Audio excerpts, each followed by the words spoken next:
sliding scales. Because Henry was at the works, the other engines had to help with the flying kipper too. This is a special train of vans filled with boxes of fish, which goes to markets in London and other places on the mainland. James did not like the flying kipper. All those smelly vans, he complained one morning. You can't get the smell off your tender for weeks. I'm very fond of a good kipper, remarked his driver. You're welcome to it, retorted James. A right old misery today, aren't you, said his fireman.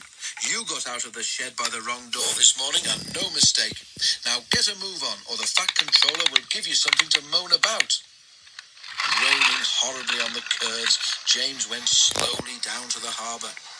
The vans for the train were already in the shed, while men in aprons worked busily, loading boxes of fish. Pooh, said James, wrinkling his nose. James was coupled to the vans. He had not been waiting long when a forklift truck laden with fish boxes rounded the corner and came towards him. Another, hurrying away for a new load, came too fast in the opposite direction.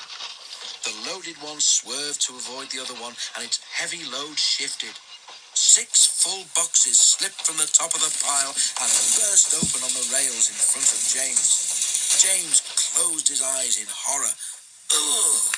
He shuddered. Broken fish and boxes lay everywhere.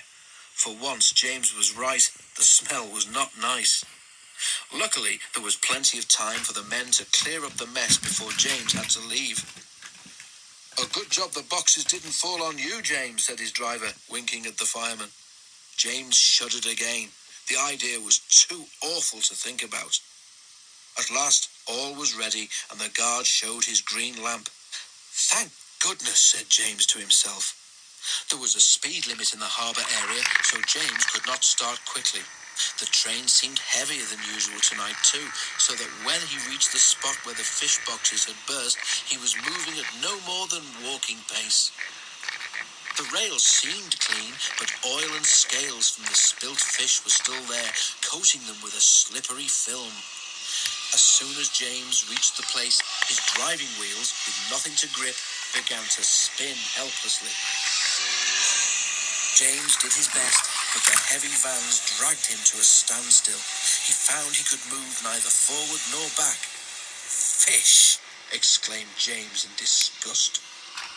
Men brought hoses and washed the rails. James grew very wet and uncomfortable. Then they put sand on the rails in front of each driving wheel, and James was at last able to move his train. He was very late, but at least he was off the fish quay. To say he was glad would be putting it mildly.